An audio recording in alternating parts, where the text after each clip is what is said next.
একদিন সন্ধ্যাবেলায় অঞ্জলি বাথরুমে স্নান করছিল এবং তার সৎ ছেলে বিশাল তাকে লুকিয়ে লুকিয়ে দেখছিল।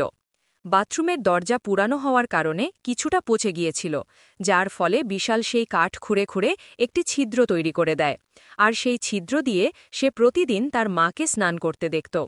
এভাবেই কয়েক মাস কেটে যায় এবং অঞ্জলির এই বিষয়ে কোনো খবর ছিল না যে তার নিজের ছেলেই তাকে চুরি করে দেখছে। অঞ্জলি দেখতে খুব সুন্দর এবং আকর্ষণীয় মেয়ে ছিল। তার শরীর ছিল খুব ভালো, যা যে কাউকে আকর্ষণ করার জন্য যথেষ্ট ছিল। যেখানে তার ছেলে তাকে নগ্ন অবস্থায় স্নান করতে দেখে আরও বেশি অস্থির ও তৃষ্ণার্ত হয়ে উঠেছিল। বিশাল মনে মনে পরিকল্পনা করতে শুরু করেছিল যে কোনোভাবে তার নিজের মায়ের সাথে একবার সবকিছু করতে পারলে মনে খুব শান্তি মিলবে। কিন্তু অঞ্জলি সম্পর্কে তার সৎমা ছিল। তার বাবা এখন এই দুনিয়ায় ছিলেন না। কোনো গাড়ি দুর্ঘটনায় তার মৃত্যু হয়েছিল, তাই সে সরাসরি তার সাথে কিছু বলতে পারত না।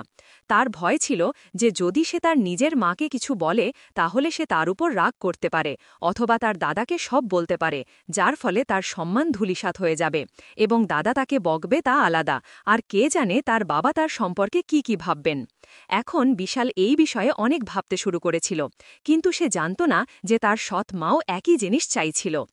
তারপর একদিন খুব বৃষ্টি হচ্ছিল। যখন অঞ্জলি কাপড় ছাড়তে ছাদে গেল, তখন বিশাল তাকে তার কোলে তুলে নিল এবং ভালো বন্ধুরা, স্বাগত আপনাদের আমাদের আজকের গল্পে। বন্ধুরা, বিশাল প্রতিদিনের মতো তার মা অঞ্জলিকে লুকিয়ে লুকিয়ে দেখত। এই বিষয়ে অঞ্জলির কোনো জানা ছিল না। বিশাল এই বিষয়ে অনেক ভেবেছিল যে সে কিভাবে তার মাকে রাজি করবে। তারপর বিশাল তার ফোন থেকে একটি নকল আইডি তৈরি করেছিল এবং তাতে একটি মেয়ের ছবি দিয়েছিল। আর আইডি তৈরি করার পর সে তার নিজের মাকে একটি ফ্রেন্ড রিকোয়েস্ট পাঠিয়েছিল। অঞ্জলি বেশি বয়স্ক মহিলা ছিল না। অঞ্জলি যখন তার ফোনে ফ্রেন্ড রিকোয়েস্ট দেখল, তখন সে ভাবল একটি মেয়ের রিকোয়েস্ট এসেছে। অঞ্জলি রিকোয়েস্ট অ্যাকসেপ্ট করল এবং অঞ্জলির এমন করায় বিশালের কাজ আরও সহজ হয়ে গিয়েছিল। বিশাল যখন রিকোয়েস্ট পাঠিয়েছিল, তখন সে তার মায়ের সাথে ঘনিষ্ঠতা বাড়ানোর চেষ্টা করছিল। সে তার কাছে গিয়ে বসত, তার সাথে হাসি ঠাট্টা করত এবং যদি সে কোথাও বসে থাকত তাহলে সে ইচ্ছে করে তার সাথে লেপ্টে বসার চেষ্টা করত। এই বিষয়টি অঞ্জলিও লক্ষ্য করছিল, কারণ বিশাল তার সাথে হাসি ঠাট্টা করতে শুরু করেছিল। সে তার কাছে হাসি ঠাট্টা করত, এতটা লেপ্টাচেত যে অঞ্জলিরও মনে হতে শুরু করেছিল যে সম্ভবত তার ছেলে তার থেকে আরও কিছু চাইছে। একদিন বিশাল অঞ্জলিকে বলতে শুরু করল, অঞ্জুমা, তোমার কোনো বয়ফ্রেন্ড নেই কি?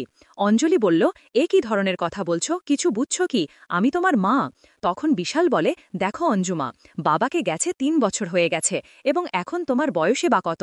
আমি চাই না যে তুমি সংকুচিত হয়ে জীবন কাটাও। তোমারও জীবন উপভোগ করার অধিকার আছে। যদি কেউ থাকে তবুও আমার কোনো আপত্তি নেই। এতে অঞ্জলি বলল, না, আমার কোনো বয়ফ্রেন্ড নেই এবং আমি এসব বিষয়ে কোনো আগ্রহও নেই। আমি এই ধরনের মহিলা নই। আমি এই ধরনের কোনো কাজে কোনো আগ্রহ নেই। বিশালের মনে তখন লাড্ডু ফুটতে শুরু করেছিল।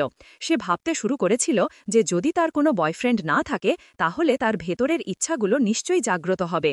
কিন্তু তবুও সে অজানা হওয়ার অভিনয় করতে শুরু করল এবং বলল, অঞ্জুমা, যদি কেউ থাকে তুমি আমাকে বলে দাও। আমি কাউকে কিছু বলবো না। তুমি আমাকে তোমার বেস্ট ফ্রেন্ড মনে করতে পারো। এখন তুমি এটা মনে করো না যে আমি তোমার ছেলে। তুমি আমাকে তোমার বন্ধুই মনে করো, তোমার দোস্ত মনে করো। অঞ্জলি বলল, না না বিশাল বেটা, আমার কোনো বয়ফ্রেন্ড নেই এবং আমি এই ধরনের কাজ করি না এবং কখনো করবও না। বিশাল তার পরিকল্পনায় লেগেছিল এবং এখন সে অঞ্জলির কাছে সেই মেয়ের আইডি থেকে মেসেজ করা শুরু করল। এখন এদিক থেকে মেয়ের মেসেজ আসলে অঞ্জলিও মেসেজের হাই হ্যালোর রিপ্লাই দিল। কিন্তু অঞ্জলি কি জানত যে তার নিজের ছেলেই তাকে মহিলা সেজে কথা বলছে এবং আগামীতে তার সাথে কি হতে চলেছে। বিশাল অঞ্জলির সাথে মেসেজে কথা বলতে বলে, তোমার কোনো বয়ফ্রেন্ড আছে কি এবং তুমি কি কখনো কারোর সাথে সম্পর্ক স্থাপন করেছ? অঞ্জলি মানা করে দেয় এবং বলে, আমার এসব বিষয়ে কোনো আগ্রহ নেই। ঠিক তখনই বিশালের তরফ থেকে একটি মেসেজ আসে এবং বলে, তোমার একটি বয়ফ্রেন্ড বানিয়ে নেওয়া উচিত। তার সাথে তুমি সব কিছু করতে পারো। এতে তুমি খুব ভালো বোধ করবে এবং অনেক আনন্দও পাবে। আর আমি তো আমার ছেলের সাথেই অনেক উপভোগ করি। যখনই আমার ইচ্ছা হয় আমি আমার ছেলেকে আমার কাছে ডেকে নিই এবং তারপর আমরা মা ছেলে একসাথে সব কিছু করি। এই কথা শুনে অঞ্জলি বিস্মিত হয়ে জিজ্ঞাসা করল, তুমি কি তোমার নিজের ছেলের সাথে এসব করো? তখন ওই পাশ থেকে উত্তর এলো, হ্যাঁ, আমি আমার ছেলের সাথেই উপভোগ করি। বাইরের কোনো পুরুষ বা ছেলের উপর আমার বিশ্বাস নেই। কে জানে কখন কে প্রতারক হিসাবে বেরিয়ে আসবে। তাই আমি আমার নিজের ছেলেকেই বয়ফ্রেন্ড বানিয়েছি এবং তার সাথে অনেক উপভোগ করি। আমরা মা ছেলে যখনই ইচ্ছা করি একে অপরের সাথে উপভোগ করি এবং আমাদের জীবন এইভাবেই কাটাচ্ছি। বন্ধুরা, এখন অঞ্জলির মনেও এই ধরনের চিন্তা আসতে শুরু করেছিল। সেও ভাবতে শুরু করেছিল, যদি সেই মহিলা তার ছেলের সাথে এসব করতে পারে, তাহলে আমিও কেন আমার ছেলের সাথে এই ধরনের সম্পর্ক গড়ে তুলে দেখি না। যাই হোক, সে তো আমার সৎ ছেলে, কিন্তু নিজের ছেলেকে এটা বলার সাহস তার ছিল না। তাই এখন অঞ্জলিও তার ছেলের সাথে কিছুটা আলাদা ধরনের আচরণ করতে শুরু করেছিল এবং তার পরিবর্তিত আচরণ দেখে বিশালের মনেও লাড্ডু ফুটছিল। সে বুঝে গিয়েছিল যে আমার কথার তার ওপর প্রভাব পড়েছে। অঞ্জলিও এখন বিশালের কাছে এসে তাকে বলতো, জানাতো, তার সাথে ভালো ভালো কথাও বলতো, হাসি খুশিও শুরু করেছিল। এমনকি দুজনেই বেশ আটকে আটকে একে অপরের সাথে কথা বলতে শুরু করেছিল।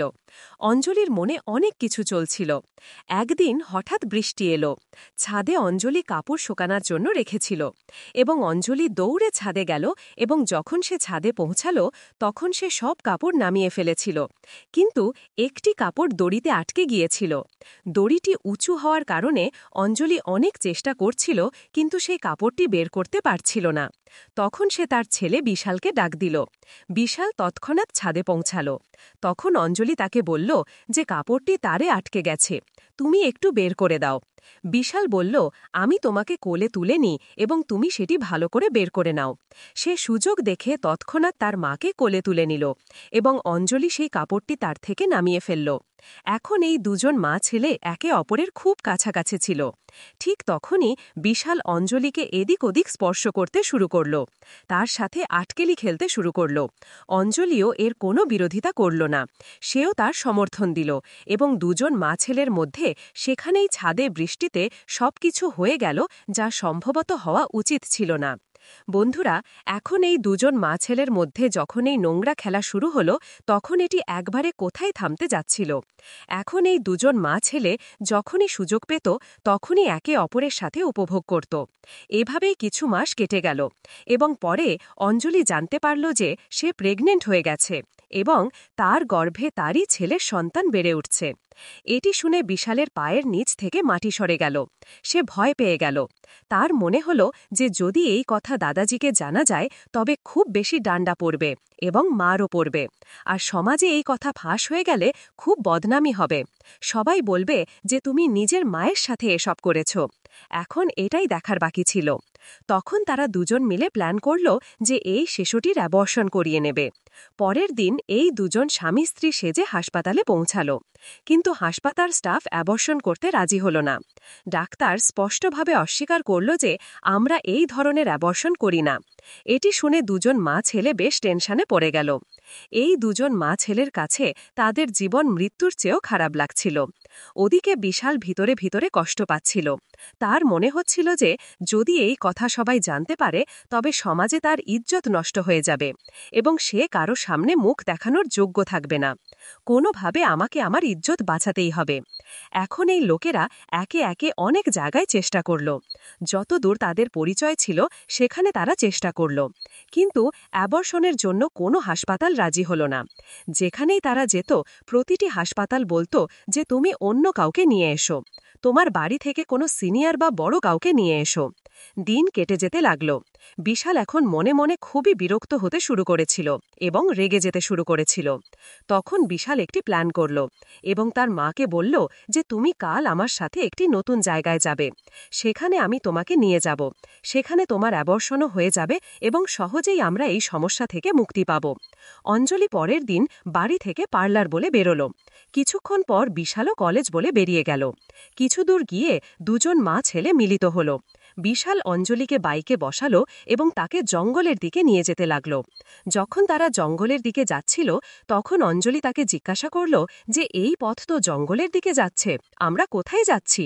তখন বিশাল বলল, চিন্তা করো না, যে হাসপাতালটি আছে তা একটু ছোট এবং এই জঙ্গল পার করলেই সামনে একটি হাসপাতাল আসবে। সেখানেই আমি তোমার অ্যাবর্শন করিয়ে দেব এবং সেখানেই আমাদের এই সমস্যার মূলও শেষ হয়ে যাবে। জঙ্গলের মাঝে তারা পৌঁছে গেল এবং একটি ধ্বংসাবশেষের মতো বাড়ি দেখা গেল। বিশাল সেখানেই গাড়ি থামাল এবং অঞ্জলিকে বলল, এখানেই নামো, ডাক্তার সাহেব এখনই আসছেন, এখানেই তারা আমাদের নিয়ে যাবে। দুজন সেখানেই বসে রইল। তখন বিশাল তাকে বলতে শুরু করল, এখন তো অ্যাবর্শন হতে চলেছে, তাহলে কেন আমরা আর একবার এনজয় করি না? অঞ্জলি কথা শুনে তাকে মানা করে দেয়। সে বলতে লাগল যে এখন আমরা এত বড় সমস্যার সাথে লড়াই করছি আর তোমার এনজয় করার ইচ্ছা জেগেছে, এসব এখন ঠিক নেই। কিন্তু বিশালের জিদের সামনে অঞ্জলিও হার মানল এবং এই দুই মা ছেলে সেখানেই ধ্বংসাবশেষে একে অপরের সাথে এনজয় করল। এনজয় করতে করতে বিশাল তার পিছনের পকেট থেকে কিছু বের করে অঞ্জলির মাথায় কয়েকবার মারল, যার ফলে অঞ্জলির মৃত্যু হল এবং সে অঞ্জলিকে সেখানেই কবর দিল। সেখান থেকে সরাসরি সে তার বাড়িতে এসে চুপচাপ বসে রইল এবং এমনভাবে থাকতে লাগল যেন কিছুই হয়নি। যখন সকাল থেকে সন্ধ্যা হয়ে গেল এবং অঞ্জলি বাড়িতে ফেরেনি, তখন দাদাজির টেনশন বাড়তে লাগল। তিনি জিজ্ঞাসা করতে লাগলেন, বিশাল, তুমি কি অঞ্জলিকে দেখেছ? অঞ্জলি এখনও কেন ফেরেনি? একটু খোঁজ করো। তারপর সব জায়গায় অঞ্জলিকে খোঁজা হলো, কিন্তু সে কোথাও পাওয়া গেল না। ধীরে ধীরে দিন কেটে গেল, পুরো রাত কেটে গেল, কিন্তু অঞ্জলির কোনো খোঁজ পাওয়া গেল না। তখন পরের দিন দাদাজি পুলিশের কাছে গিয়ে রিপোর্ট করলেন। তখন পুলিশ তাদের তদন্ত শুরু করল। পুলিশ অঞ্জলির পার্লারে গিয়ে খোঁজ নিল। অঞ্জলি সেই দিন পার্লারে আসেনি। পুলিশ তো পুলিশই, তার সন্দেহ সবার ওপর হয়। পুলিশ বিশালের কলেজে গিয়ে জিজ্ঞাসা করলে জানা গেল যে সেদিন সে কলেজে আসেনি। তখন বিশালকে জিজ্ঞাসাবাদ করা হলো যে তুমি সেদিন কোথায় গিয়েছিলে? তখন বিশাল বলল, আমি কলেজ পর্যন্ত গিয়েছিলাম, কিন্তু আমি ফিরে এসেছিলাম, আমি কলেজের ভিতরে যাইনি। পুলিশ তাকে বেশ কঠোরভাবে জিজ্ঞাসাবাদ করল, কিন্তু সে তখনও ভেঙে পড়ল না। তাই পুলিশের ধারণা হল যে হতে পারে এতে সে জড়িত নয়। ধীরে ধীরে এই বিষয়ে অনেক সময় কেটে গেল, কিন্তু কেস এখনও কোনো সিদ্ধান্তে পৌঁছাতে পারেনি। তারপর একদিন অঞ্জলির সম্পর্কে তথ্য সংগ্রহ করতে চাইলেন। তখন পুলিশ এই কেসকে নতুনভাবে দেখতে শুরু করল এবং অঞ্জলির পুরনো থেকে পুরনো সোশ্যাল মিডিয়া অ্যাকাউন্ট খুঁজে বের করা হল এবং সোশ্যাল মিডিয়া অ্যাকাউন্টে একটি নতুন আইডি পাওয়া গেল, যে আইডি থেকে বিশাল তার সাথে মহিলা সেজে কথা বলত। তার আইপি অ্যাড্রেস থেকে বিশালের খোঁজ পাওয়া গেল যে এই আইডি বিশাল চালাচ্ছিল এবং সে নিজের মায়ের সাথে এইভাবে সোশ্যাল মিডিয়ার মাধ্যমে কথা বলছিল। পুলিশ তৎক্ষণাৎ তাকে গ্রেফতার করল।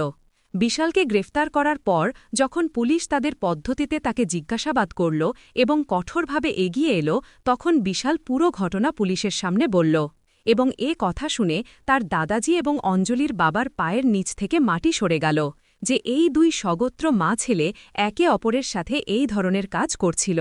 এবং যখন মা প্রেগনেন্ট হয়ে গেল, তখন সৎ ছেলেই মাকে মেরে ফেলল এবং তাকে কবরও দিল।